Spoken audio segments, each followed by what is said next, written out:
Welcome to Red Light, Green Light, the podcast where you'll hear from industry leaders in science, technology, and innovation about the power of strategic storytelling. With decades of experience, our guests will share their own insights and real-world stories to help you avoid red light barriers and ignite green light solutions, from the Zoom room to the boardroom. In each episode, we'll corkscrew downward into the guests' personal experiences of challenge and success, highlighting strategies that turn complex ideas into clear, compelling storylines for stakeholders. Here is where expert minds share stories that shape the future. What's more, you'll walk away with tips to try immediately to drive the vision of innovation with your team. Here is where expert minds share stories that shape the future. What's more, you'll walk away with tips to try immediately that drive the vision of innovation with your team.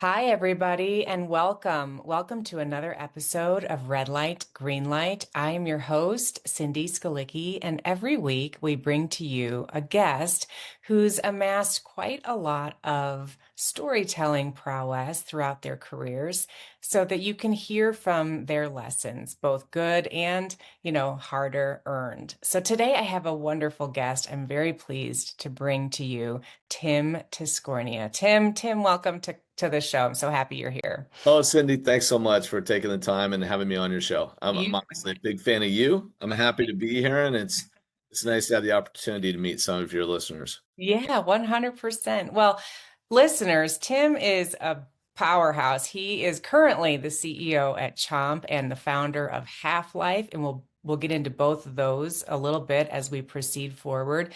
Tim lives in the Seattle area, right, Tim? And in the Northwest, which is where I spent a couple of years in Spokane, Washington in the early 2000s. But Tim, share with us, kind of your stepping stones career-wise and how you arrived at where you are, what you studied, what you're great at. Well, thanks. I'd have to probably defer to other people and tell you, probably what I'm great at. I'll tell you in terms of my history. It's my career's has moved a little bit left and right, more so than many people. I think a lot of times in your career, you have these choices to go stovepipes where you stay, within a particular industry and very focused on that. Yeah. Or you move around a little bit. And, Yeah. which direction people go is really up to them. For me, Yeah. one of the things I love doing is learning new things. And so, my undergraduate is an accounting degree, Okay. graduate degree from the University of Washington with a Okay. concentration in finance, marketing, and entrepreneurialism. Okay. So I've spent time at very large technology companies. Intel back in a day when Intel was booming a bit. Yeah. Microsoft for a 6-year stint, and we can go into any of these if you want. Yeah. Yeah. And then I've done startups, and so I'm currently on my 5th startup. And so I've worked across multiple different disciplines. I've been operational finance. I've done consulting that was in the finance side of it. I've done product management, business development, sales, and acted in general executive roles across all of these. Yeah. Fantastic. Throughout my career. And so I have a fair amount of scar tissue in terms of Right. communication styles, and also some of the things that you're so good at that you talk about and coach in terms of how to persuade and get people to answer a perspective that you want them to have when you don't have direct authority over them. Right. That's a skill I've had to develop over a number of years. And it took a good amount of time, but you get to this point of learning how to package those communications. And I can tell you, you could be the most brilliant thinker, strategist, whatever in your own silo.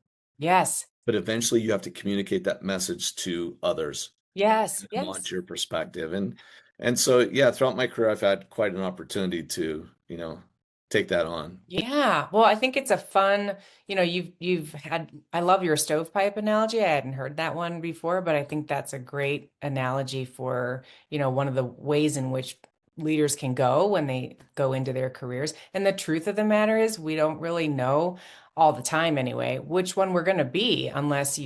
you're, going to be a doctor or a lawyer or something. And even then, sometimes I meet recovering doctors or recovering lawyers who are now Yeah. Well, I mean, consultants. there are these unique people, like a Yeah. friend of mine, Stein Larson. He's been at accounting firm for his whole career Yeah. since he stepped out of undergrad. I have friends who have been at Microsoft for 30 plus Yeah. years, and that has been great for them, and Yeah. they've been very successful in their careers. Right. And Right. for me, more that appetite to learn and Yeah. rebuild. And I got to tell you, at least for me, it's opened doors to opportunities that I never would have been able to have. And, Hmm. this isn't really a career coaching session. I'll Right. tell you when and why I Not yet. chose to move out of stovepipes. Right. We could save that Yeah, for we could go there in a minute. Right, right. yeah. Well, one thread I do see is that you started in kind of the big box areas of larger brands and got your feet wet in that really, hierarchical culture, and then jumped ship toward that startups space where you've been there for, you're on your fifth startup, and that is a completely different ball of wax in a lot of ways anyway. And so it must be a place where you really have found a home, if you will, of kind of consistently switching gears versus wanting to stay in one place for a long time. Would that be a fair assessment? Yeah, I think the interesting thing for me, and I'll tell you, I had a startup in between Intel and Microsoft. Okay. And then when I left Microsoft, I've been in startups, ever since Hmm. 2007 until now. Hmm. Hmm. And the moment, at least for me, and this doesn't have, I'm not saying anything negative about working at Microsoft. I Yeah. enjoyed my time. Amazing people there, Yeah. global scale, Yeah. a lot of aspects that you Yeah. can have a fantastic, rewarding career. Of course. However, I Yeah. was in the Windows client group, and we Okay. did $12 billion of revenue a year. Oh my gosh. And I took a vacation. I had my second daughter. I have three daughters, Hmm. and I took a sabbatical. Okay. They allow parental leave during that period. Great. I Hmm. took 4 weeks off, and I went to Maui. And then I came back, and I realized that business would keep running whether I was there or not. Yeah. And, Right. of course, everybody has pride of workmanship. I Of think course. I'm doing my Sure. best to move the needle, Yeah. but it was going to exist whether I was there or Right. not. Right. And the moment for me when I started thinking about startups, Yeah. if I take a vacation for 4 weeks, the Hmm. company feels it. Yeah. And Right. so the impact of decisions, and it doesn't Mm. have to be a startup, but at a smaller organization, Hmm. the impact of decisions have much more magnitude. Yes, And the 100%. ability to move across different disciplines to Yeah. drive results Right. is just greater. And to Right. me, at least personally, that was more interesting. Yeah. Okay. I love that. Well, I want to back up toward just kind of your earlier career and the kinds of communication lessons you learned. Okay. So when you're looking back at those early years, and we have a lot of listeners who are early to mid-career, and they're looking, we work with a bunch of really smart leaders who are typically approaching that next level where it can be kind of scary to share your opinion bluntly or directly to make something happen. And there's a lot of fear and stuff in the heads, in our heads around how we should position something. Is there a specific example that you have at the ready, or just a feeling of a place in your career where you kind of moved away from that potential timidity and into certainty or confidence? Was there a moment or a phase Yeah. that happened for you? Well, I got a couple things for you, and Okay. I'm sorry to laugh when you're asking that question because it brings me back to these multiple points. I'm maybe I'm a slow learner. So it's usually I'm going to take a few missteps along my way. Love it. And first, I want to tell you the feedback, getting feedback, and it took me a while to appreciate feedback the way one should. And it Yeah. actually was a conversation I had with this my mentor at Microsoft. And it's like when Mhm. you get feedback, you got to take that as a little gem, and it might Mm. it might hurt a little bit at the time. Yeah. Take Right. that and incorporate it. The Yes. first First, first piece of feedback that I got early on in my career, this is not what you're thinking. It's a little embarrassing. And when you look at my haircut right now, you're gonna be like, what? I was in a consulting company right out of undergraduate, and I went to school in Northern California. My hair was a little bit long, and one of the partners came to me and said, Tim, you need to cut your hair. It's like, what are you talking about? You That's at that time, I thought like, you are kidding me. Well, how dare you, I'm sure is what you were thinking. communication and I'd love to have that hair back now, but Yeah, right. communication, it's verbal and it also is how you package yourself. 100. And Yeah. so Yeah. that was one little lesson I took away at that point. Yeah. And through a couple when I was at Intel, I learned a lot about how to communicate financial results, Okay. both What'd to you learn? Tell me about that. operational people as Mm-hmm. well as to communicate up. And when you're dealing with non-finance people, how you Mm-hmm. actually talk about heavy finance area in terms of what's your run rate, what's the capital budget looking like, thinking about how to communicate those large dollar amounts. In that case, we were doing a ramp up of a fabrication plant. It's a Okay. $1 billion spend, a lot of stuff going through. A lot of the operational personnel that you're talking to don't care about the $1 billion budget. Right. They care about what is it within my division, my Yes. specific area, Yes. lithography. Like, am I going to be able to get 3 machines or 4 machines? What's the Yeah. setup cost going to be? Yep. And so parceling it out in bite-sized information for operational people to understand was Right. now I was working side by side with the plant manager who needed to know the $1 billion number. Mm-hmm. And so taking a dense amount of information and changing how you communicate it so that it is effective for the person who needs it for the purpose that they need it was a Yes. big lesson out of that because I was working with a lot of numbers. I think another example in terms of where I messed up in my communication style, and Mm-hmm. this is all about, humility and Mm-hmm. Yeah. vulnerability. The Right. startup that I did between Intel and Microsoft had a small screen. We were plugging into the power outlet inside the home and transferring information around the home. We had Okay.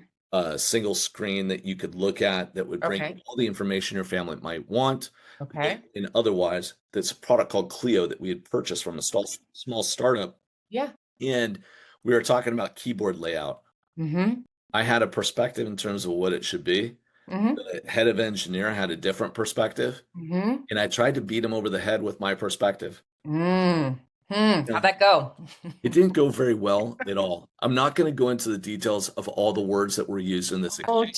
geez. They're not Coming from him, I will tell you this, in the end, Yeah. he actually was right. I should Okay. listen to him. And at Okay. that point, early in my career, I would come in much more hot Yeah. perspective. Yep. And, there's this uh, around communication, how you communicate it, there is this aspect of potentially leaving a wake behind you. Mm-hmm. Right. When you deliver messages, whether they're easy or hard to make, how do you Mm-hmm. want people to feel when they receive Yes. that message? Yes. Feelings. I was oblivious to that. Yeah. I learned that lesson. When I went to Microsoft, I had to recruit a team. We ended up hiring in 20, give or take 18 or 20 high performers who were Mm-hmm. coming in to help with the launch of one of our versions of Mm-hmm. Windows Mm-hmm. in the business to business space. Okay. I interviewed to get those 18 positions, give or take, I interviewed 250, 300 people. Okay. Microsoft, outside Microsoft, these are all Wow. high performers with MBAs. Had to figure out how to uh, put together measurement metrics, for each person that came in. Mm-hmm. But That's I also had to hard. communicate opportunities to them in a way that they cared about it. Yes. And it's one of these lessons about That's hard. I had a goal. My goal was to fill this team, Mm-hmm. and then to begin executing because we didn't have a long window. Mm-hmm. Their goal was to try to find something that'd be rewarding for them. Yes. And so taking my goal and couching it in a way that is meaningful to them and relevant to them Right. Right. was a great learning there. So, Tim, you just made me think of something completely seemingly out of the wrong, like completely different. But when you're building a team and you have to hire like a bunch of people at once, I can imagine it's a little bit like what you made me think of was when I was in high school and I sang in a choir. a large 50-person choir, our choir director, the first week of the year, would take like three singers and bring us down to the front of the room. And it would be like whatever, left, center, right. And then one by one, he would bring a new singer down and have them sing 4 bars in between each of the people to see where the best sound was going to be for Oh, wow. placement. Yeah. And this is how, and he would do that for each line of the risers in the choir so that we would be bringing the best blend of sound to the auditorium and the audience when it was showtime.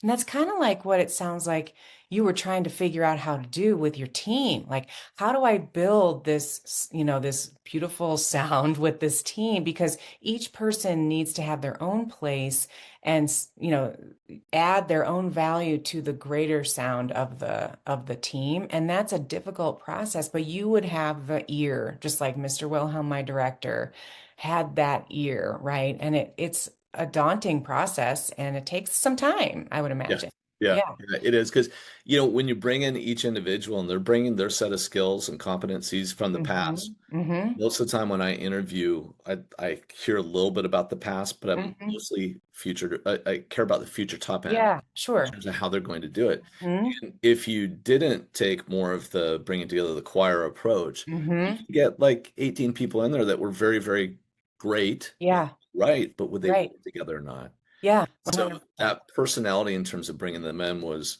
Mm-hmm. really important part in terms of I learned a lot just through that overall process, not only just about recruiting, but how Mm-hmm. to communicate my message to them in a way that Yep. hopefully got them excited, Right. but Right. also looking at the adjacencies between team members to Mm-hmm. try to find people who worked really well together. Mm-hmm. Mm-hmm. I can go on because I've had Well, I have one it. question about a previous story you shared, which is really interesting. The one about the finance numbers to non-finance people. Okay, you were talking about this need for how you had to really tailor the finance numbers to make it relevant to them and not just come out sweeping with these huge numbers and all these results, and people glazed, their eyes are glazing over. Early to mid-level folks don't know that lesson yet around the tailoring necessary to make it relevant. And that's really important. That's one of the things we help leaders do, is not create an audience where they're glazing over at you, feeling like you're sounding amazing, right? And bringing these big numbers. But we want to make it all about, because it's all about the audience. It is always all about the audience, how they feel, and whether your information, speaker, is relevant to them in that moment. So, did you figure that out by yourself, that strategy of making it very relevant in pockets, right, versus broad? Or did someone help you with that? Or did you observe it in someone else? Or, how did you come upon that? Because it's important to do that eventually. Yeah, I think part of it is just reading the room Mm, and the response. Now, I mm, did have a great manager, when I was at okay. Intel, this guy by the name of Derek Pinnell, and Okay. he related to the factory manager really Hmm. well. Hmm. And so I probably got coaching from him. Yeah. Maybe I didn't even know it. Uh, Right. I Right. just knew he was a great manager. And He's kind. yeah, yeah, right. And the thing about it was that you could tell when you would sit across the table from somebody if you're giving them something that's actionable and Yes. usable for them. Right. And it's there How can are you tell, Tim? What's happening when you're reading the room and you're like, yeah, man, this is landing. What's happening? yeah, I mean if and I think there's different contexts. And Sure, I sure. think the context what we're talking about is inside of a large organization Hmm. but with a defined audience that Hmm. isn't general informational, but it's Hmm. executional and operational in nature. Hmm. Okay. And when you deliver the right information, you see the lean in from the Yes. people that you're Yes. presenting to, and Yes. you get questions that are very specific, Yes. and Yes. so you don't. We did a ton of variance analysis. So variance analysis is like here's our budget, here's our actual, here's the variance. You Hmm. learn like, hey, to tell somebody what the variance isn't, yeah, interesting, but not Hmm. actionable. Somebody Okay. what that variance is and say it's Mhm. driven by item X, Y, and Z. Mhm. Came in over budget here, here, here. Yeah. I've done a little bit of research for you. Yeah. And this Right. is why this one's a little bit over, this one's a little bit over, and that's a little bit over. Yes. That last Yes. part comes into value. Yes. And the more that you deliver value to somebody, Yes. saving them time, doing a little bit of extra work on your own, you can just tell it lands. And then they value you. Yes. You go from Yes. being an information provider to Yes. being a necessary partner in their business.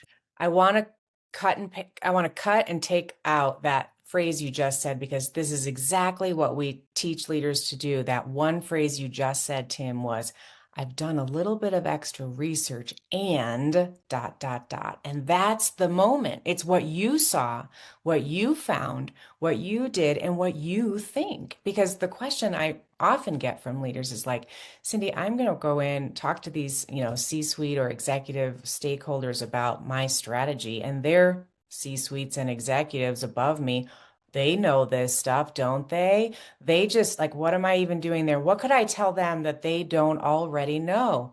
And I'm like, a whole lot. This is Well, your baby. This is where you live, and they yeah, actually yeah, want your opinion about it. So when you use I language like that and you say, I went and did some research, that piqued my interest, that number, and therefore I went and did some digging, and guess what? It's because of this, this, and this. So I think we should do that, that, and that next year to either make that keep going or slow yeah, it down or yeah. whatever. Hey listeners, super quick station break question for you. Have you ordered your copy of my new best-selling book, Red Light, Green Light? Check it out. Grab your copy today at onpoint-communications.com/book. And now back to the show. Yeah, because a lot of times in those, when you're presenting up, so let's say you're presenting to either Yeah. colleagues in the C-suite or you're Yeah. presenting up, Yep. it is tempting to have that assumption that they understand your business. Yes. I had this a lot presenting to venture capitalists to raise Okay. money, but Okay. I've also experienced it inside, Microsoft, and Sure. the C-suite, or when you're presenting up, hopefully, if you've planned your career and activities well, they care about what you're doing Yeah. and they Hopefully. have a general understanding of it, Yes. in Yes. the internal. Not General. always, but General. oftentimes. Mhm. And the thing to think about before presenting to them is the context of their world. So Right. like people are you are coming to them. Yes. Everybody has a finite amount of knowledge they can hold in their head. Right. They're not going to keep every operational data about your division, your activity, your Right. project in their head. They're going to think strategically, oh, I Mm-hmm. want to put Tim on this because I want to get a general answer. They're Mm-hmm. relying upon you and Right. Right. trusting you Yeah. because of competency that you've demonstrated in the past to Mm-hmm. know details that they don't even want to care about. Yes. And so Right. that moment when you're presenting up, Mm-hmm. it's always good to have the detail there if you need it. Yes. But just because that improves their credibility that you'll Right. have with them. Right. Right. But you're really trying to put in the context of the broader strategy of the organization. It's unrealistic to think that you're going to understand strategy of the organization as well as they do, Right. because that's where they're spending all of their time. Right. Big picture. But Mm-hmm. nobody knows what you do better than what you do. Mm-hmm. And so Exactly. presenting that in a way that, and having an opinion in terms of what you want to do, Yes. even the clarifying questions that they may ask to test what your Yes.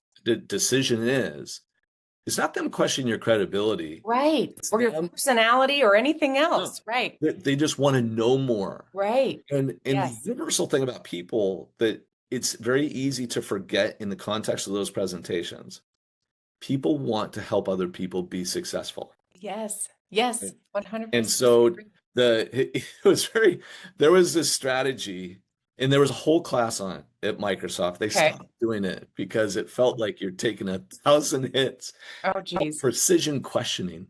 Ooh. It's how you ladder. And so if you ask me a question, you tell me something, I'll ask you a question. It takes me to this point in the ladder. Now I'm Yes. going to move down and cover surface area and go down in it. And it sometimes can feel very rapid fire. I love A lot this. of people who don't enjoy being questioned like that Okay. crumble under Yes. And it wasn't in a personal attack. Mm-hmm. It was a methodology to Right. understand all the facts and basis to As make the fast as decision. possible. But Mm-hmm. it's very uncomfortable because it comes Mm-hmm. across as aggressive. Yes. And Yes. so, Mhm. that's one of the other lessons that I've kind of learned over time is that not everybody appreciates a direct approach. Correct. And Correct. I have always defaulted to be a little bit more on the direct. Mm-hmm. So I spent a Mm-hmm. lot of time throughout my career improving and increasing my EQ Mm-hmm. and Good. Yeah. also thinking about personality types that I'm Right. presenting Mm-hmm. to see Mm-hmm. how is my message best put there. Mm-hmm. And Right. I think early in your career, at least for me, you build up more walls, especially if you're in an Sure. environment like Intel and Microsoft, they're very Sure. engineering dominant. Mm-hmm. Build up these walls because if you show a bit of weakness, they're going to pounce and you're not Right. going to get the credibility. Right. And kind of over time, what I've learned is that being more vulnerable and Mm-hmm. actually opening up areas, admitting to areas that you don't know well, Yes. and also being authentically yourself, Mm-hmm. really goes a lot further. And it's easy to say that, it's harder to do it because when you're trying to build a bit of a reputation and a perception around Yes. what it is that you can deliver in an organization, Right. you don't necessarily want to let your whole self out. Well, right. And I just want to encourage listeners to take a step toward that vulnerability and authenticity when you next have an opportunity, because what you just said, Tim, when you actually take that deep breath and say, I'm not totally following. Can you explain that in a different way? Or can you define that in another way? When someone else receives that question, if they have decent EQ and a heart, right? They're going to say, most people will understand that they were the one who didn't communicate it as efficiently as they could Yeah, have with the audience in I mind, agree. and they will see that you have showed them a little weakness, and they will do pretty much anything in their power to be sure you understand before they move to the next step. And in that moment where they receive your question and then they re-explain it, you have created connectivity with them that's human to human and unique, versus you leaving that conversation and going, man, I totally don't understand what that acronym means or what they were talking about. And now I said I would do what I need to do and I don't know how to do it. Now I got to go Yeah, back to them and ask again or find, and then you're wasting all this time and energy when you could have, hurtled over that and forged like this beginning of a hopefully, great rapport or maybe even mentorship. Who knows? But yeah, yeah, it's okay to yeah. say that you don't know. I agree. It's interesting you bring up acronyms. Yeah. So if I'm in an environment and somebody's throwing on acronyms that I haven't heard before, Yes. I might let the first two slip by just Right. because I don't want to appear rude or interrupt them. Sure. Sure. But I definitely make a point of going back and asking them. And, because different contexts, the same acronym could mean Yes, it different can. things. Yes. And so Yes. if I know it and I know the purpose and how it's meant in that moment, Mm-hmm. no problem. Mm-hmm. If Mm-hmm. I don't know it, I will go back to it Mm-hmm. and ask what it is to ensure Yeah. that there's clarity. And I agree with you. There is this connectivity and what is Mm-hmm. better? Is it better that I like smile and nod my head and don't know what Mm-hmm. that is? Or Mm-hmm. that I understand it so that I Yeah. can take action on it later and provide Right. value back to you? Right. And you've given the person an opportunity to shift their communication style so that they probably will do that description a little better next time to the next person. That's Yeah. absolutely what I have found, where I can't think of a term off the top of my head at the moment, but sometimes it can be the most basic term that I hear someone else using, and I'm like, that's totally a regular word, but they're using it in a different way that does not make sense to me. So I will usually front that with like, so here's what I think of when I think of this word. You seem to be using it differently. What does that mean to you? And they're like, oh yeah, yeah, that's our, blah de blah acronym, or that's what we've, whatever, and you're just like, oh, that's very helpful to know. So, um, well, okay, let's turn briefly before we pause. Um, to your startup experiences of listening or pitch, the pitch process and some of the red and green lights you've learned over time? Because with 5 startups under your belt and having to do investor pitching, sales pitching, all kinds of different kinds of pitching, what are some of the things you have seen in yourself or others that are like those red lights of risk and you shouldn't do these behaviors, right? And then what are some of the things that you've gleaned over the years that get audiences faster to those green lights of going to the next action step? Yeah, I think it's interesting. I'm going to pull actually more from a enterprise presentation Okay, sure, as a red light or sure. of things to just be wary of, and then I'll Mhm. come back and talk a little bit about VCs and other presentations. Okay. One of the lessons that I learned, I was doing presentations for the Windows client at Microsoft in their executive briefing center. Mm-hmm. And I'm not technical by nature. Like I'm very Mm-hmm. familiar. I've been in the tech industry for, the majority of my Yeah. career, but Right. I've never written code, okay. and I Okay. haven't had to lay out the electrical Mm-hmm. diagrams or other Mm-hmm. things. Like when I was at Intel, I'm not actually Mm-hmm. building the chips. Mm-hmm. And so when I was at that executive briefing center, I did a presentation to a bunch of IT pros. Okay. And every one of those IT pros in the room knew more about the specific implementation of Windows administration Oh, that's than tough. I did because Yeah. I'm the administrator, Yeah, right. Mm-hmm. And the mistake that I made in that is it became very clear to the audience that I had not been an admin. Mm-hmm. And so I lose credibility in that moment. Right. And and I would say in that particular presentation, I made a mistake. I Mm-hmm. lost credibility Mm-hmm. and it didn't feel good. It was So, very, very humid. And so the adjustment yeah. for EPCs moving forward has always had Yeah. a technical product manager there. And so it's one of those things in the context of who your audience is going to be, Right. make sure that the knowledge base that you have provides value and matches the depth of knowledge that you're going to need to be successful. Yes. And Yes. so if I do a tech presentation where I know in the audience there could be developers might have pretty specific questions about how to Mm-hmm. implement X, Y, or Z. Yes. Yes. I'm going to have a subject matter expert who's there who can answer that. Now, Yes. there is a tactic, and that is, hey, I hear your question. I don't know that answer. That's an okay tactic, by the way. It is. It And is. we'll get back to you. And so I Yes. use that, of course, Yes. too. Yes. But you want to have kind of that combination. And so Yes. when I talk about credibility, one of the biggest red lights you can have is that you don't have credibility, Mm-hmm. right? Or you do something that's going to lose it. Or you damage it. And Mm-hmm. so, yeah, and in the sales process, it's some switching context now to Sure. sales. Mm-hmm. It's an interesting process because you want to read the type of individual that you're presenting to and Mm-hmm. doing a bit of homework before you present to them, even if you Yeah. just see what their background Mm-hmm. is, where Mm-hmm. they've been, and Mm-hmm. their history.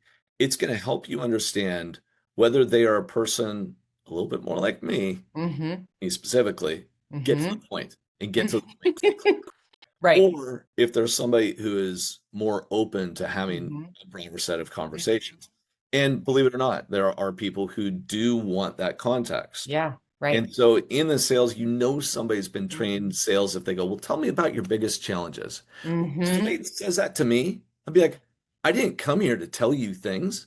I came Right. here to get value from you. Right. And so I'm not going to I know what my challenges are. Yeah. And I Right. don't even know if you can help me solve them. So why are you wasting my time? Yeah. Oh, interesting. Right. I'm not here to tell you my challenges. Right. I want this time back and I'm going to go solve my challenges Yeah. because I already know I can do it better than you. Wow. Yeah. And so what I prefer as a deliverer in a Yes. sales message or Yeah. business development or a corporate development Mm-hmm. is I want to get right to the point of where I bring value to them. Mm-hmm. I've found to be successful with different personality types. Mm-hmm. Start with the point. Mm-hmm. Then you can work back with all the context. Mm-hmm. Because the bottom line is people are so busy in this day and age. It's true. In a sales call, True. biz dev, corp dev call, Yes. you Right. want them to know exactly what you can do to help them be more successful, Right. either Right. personally in their career or for Right. their business. Lead with that and then Right. fill it with context. Mm-hmm. And Right. so a red light to me, if somebody comes in and I'm looking at I'm hearing a message, Right. and this is going to be a message that's going to take 15 minutes that I Yeah. personally believe should take 30 seconds. Right. I'm out. And that's where that 30 seconds to develop a small bit of context and rapport needs to be short, quick, and therefore chock full of specifically Yeah, selected words. And yeah, then you can get right to the point true. piece, and then you can do, and I hear you. It's interesting.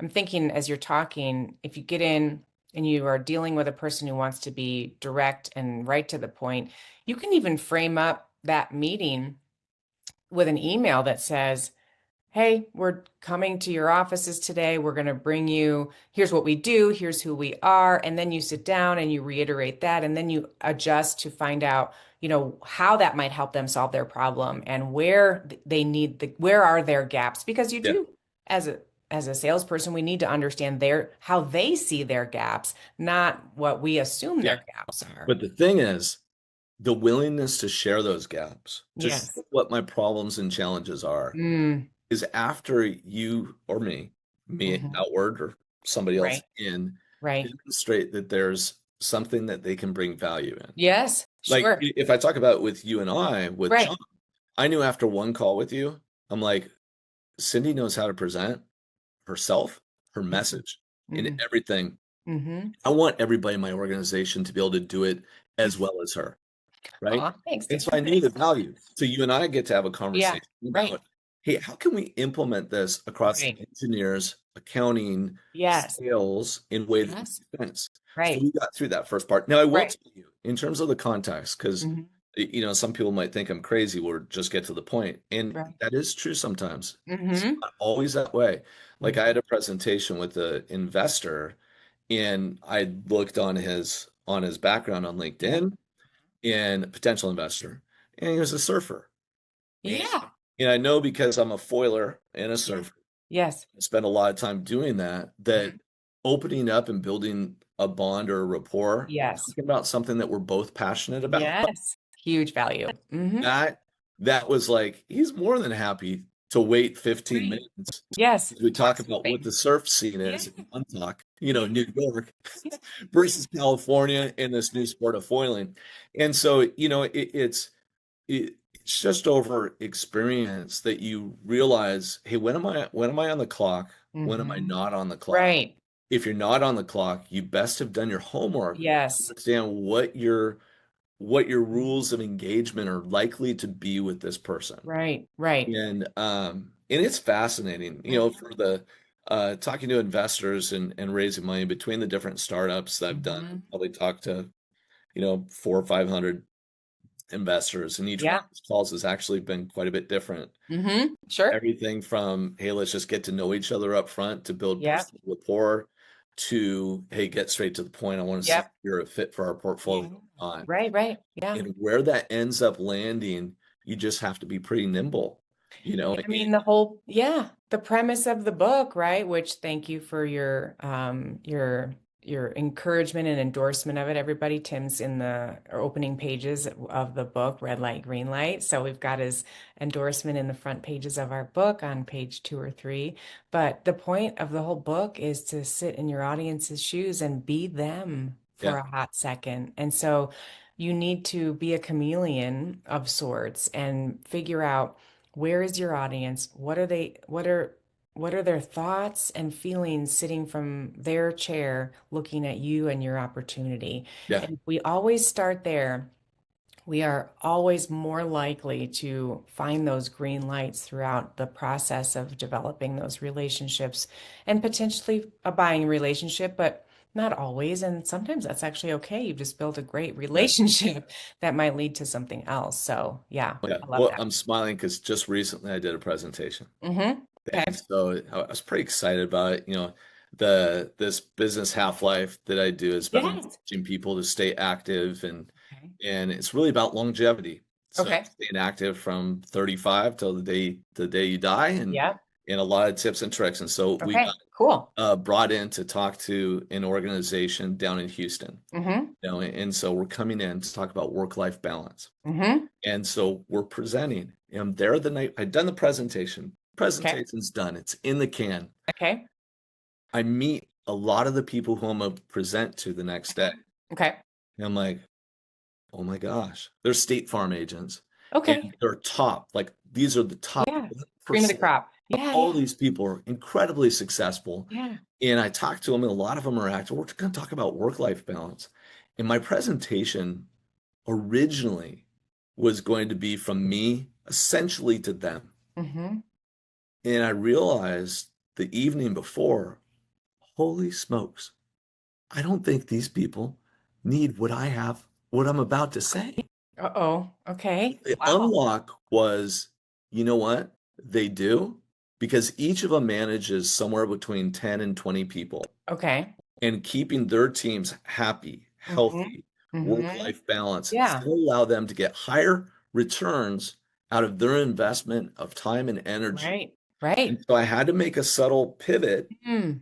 to your point, knowing Mm-hmm. what your audience wants to hear and will Mm-hmm. have value to them. Yes. We're talking about a little bit about them, but a lot about enablement of Yes. work-life balance to their team members and what Yes. that looks like and how to Yes. make it okay and still be a Right. high performer and Mm-hmm. also take the time that you need to keep your personal passion Yes. fresh and ready to Yes. What a deliver great observation. not That's a only great. for your business but also for your family and everything else. And that that 2 hour process where I came through that shift, Yeah. it was a little uncomfortable because I'm Of like, course it was. I Yes. mean, I'm not changing the presentation. It's already been It's like, submitted. well, shoot. Yeah. But So you I know had to what? adjust like how I talk about it. That's I want for audience members listening, when that happens, because it will happen, it is often a quick fix at the beginning with a couple sentences that shifts your come from, if you will, Yeah. and then you can continue with the bulk of your presentation, but you've shifted the lens perhaps that you're speaking from and that they're receiving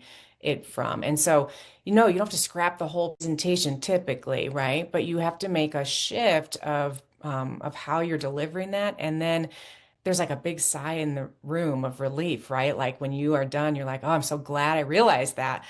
twist that I needed to make Yeah. because it makes a big difference, right? Yeah. And it Awesome. wasn't, Awesome. this wasn't a night and day change. It was just a But it was like, slight oh, wait a minute. augmentation of the perspective. Yeah, and paying attention to your intuition about that was wise as well, for sure. Well, Tim, as we're running out of time here, I want to touch on the surfing part of your passion and how that's added vitality to your work life and maybe even analogies around catching waves and surfing that there's so many, of course, but to business. But yeah, are you a good surfer? How much time do you invest in that? And how do you relate that to business?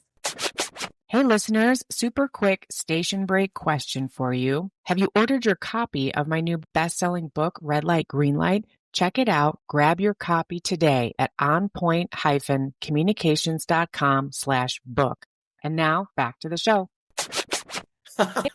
Well, again, am I a good surfer or not? Well, you probably have to ask surfers. I think Oh, can you stay up? No, that's not fair. No, are you like, come on, give me something. I would say from a surfer perspective, if we're talking traditional surfing, I'm decent. Okay. I can catch waves. How many years have you been surfing?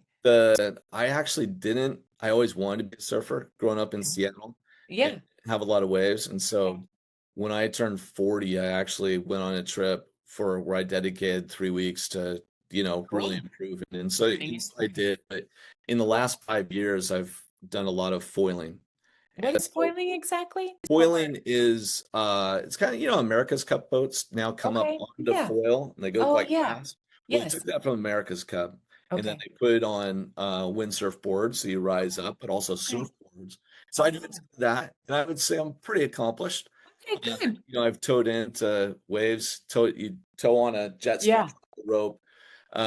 You Okay. go into waves that are 20 feet high and Wow. on foil, and it's pretty exciting. And Wow. then I do a lot because I can do it behind the boat on the lake, and Okay.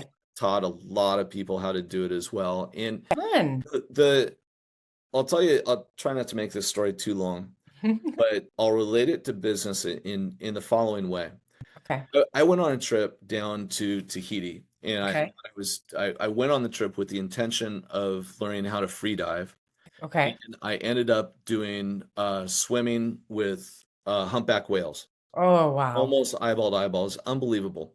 So I did Wow. that for 6 of the 7 days. On the seventh day, everybody went to a waterfall, and it was going to be beautiful. Well, I had brought my tow-in foil gear with me. Mm-hmm. And so I talked this guy who owns the thing to take me out in this Punga boat with an engine. He never towed anybody behind it before. I have him Okay. pull me the rope, and I go, "Hey, go in a straight line. I want you to go about this fast." I get up on the foil. It's great. The backdrop is beautiful. It's Oh, I can't 3D. It's imagine. like Oh, it is tropical. It's yeah. everything you want. So I'm like, Coco Shoe, which is his name. Coco Shoe. That was great. I really enjoyed that, but I want to be pulled into a wave. Now, I don't know if you've ever heard of this wave before, but it's where they did the Olympics. It's called Okay. Chopu. It is one of Oh. the heaviest, most dangerous waves in the world. Mm. I had gone out past it as we go chase the whales each day. I didn't Okay. think Coco Shoe would take me there. I Oh my said, because gosh. with foil, you have this thing down below you. I'm like, I need a wave with a bit of depth to it. Yeah. Well, next thing you know, I'm on the side of the boat, and he goes, "Here we are.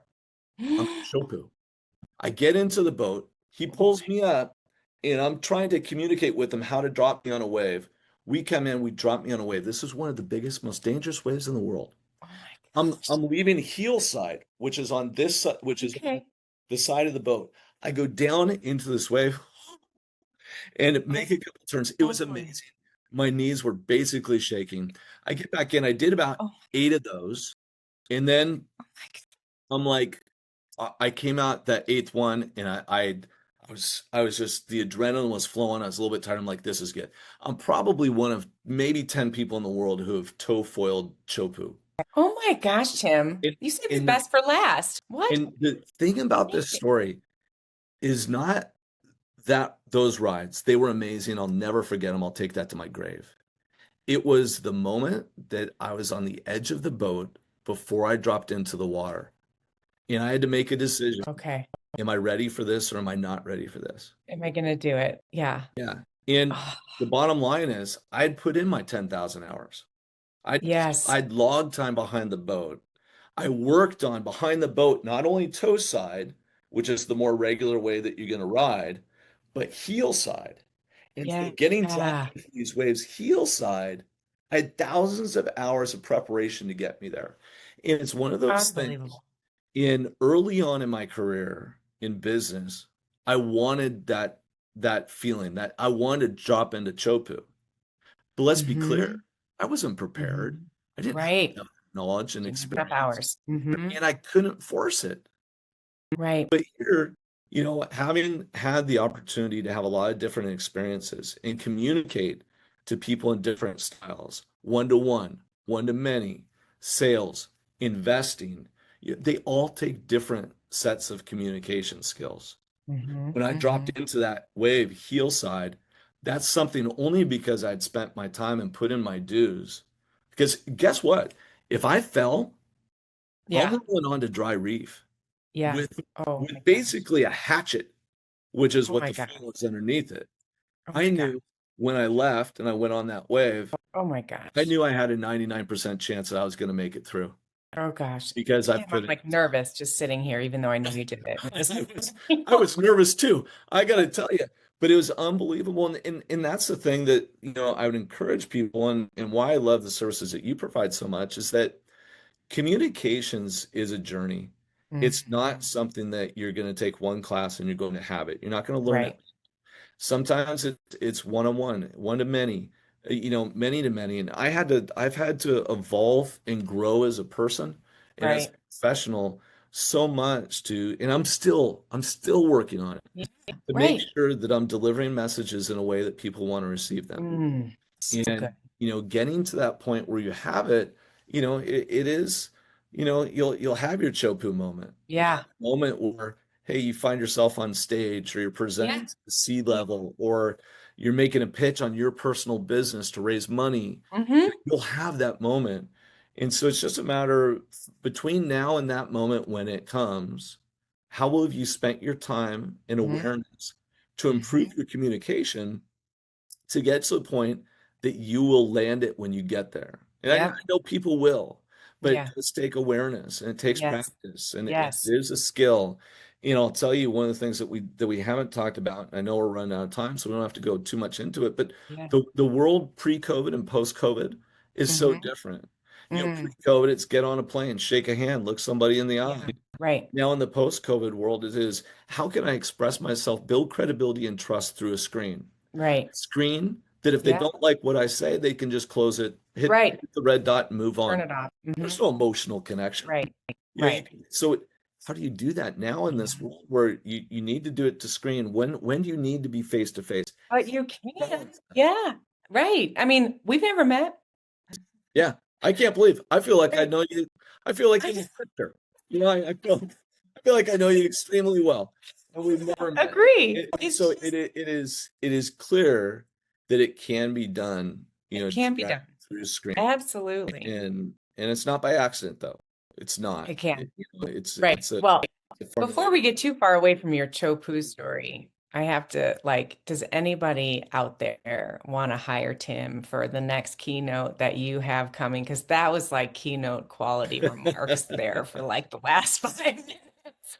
Like, wow, you really, if you haven't been using that story, Tim, that is gold, platinum. What an amazing analogy and pictures and all the things. But also, yeah, you have when you're, it reminds me of, yeah, just people. What if somebody calls in sick and you're the one who needs to go present to the board? I mean, those moments where, like, are you ready to jump in if you need to, or are you unprepared? And those thousands of hours, and the word that comes to mind is just the fundamentals.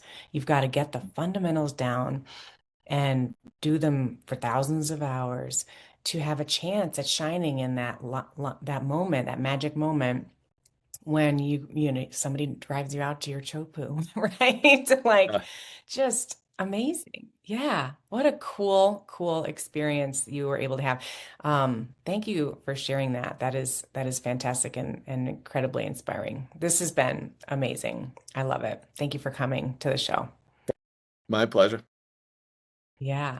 Everybody, well, I hope you are as inspired and excited as I am after listening to Tim and his journey. Thank you for joining me on Red Light, Green Light. We will be back next week with another amazing leader. And until then, grab a message of your own, get an audience in front of you, and move them from the red light of risk to the green light of go, and go nail it. We'll see you next week. Bye-bye, everybody. Thank you, Cindy. Bye bye. You're welcome.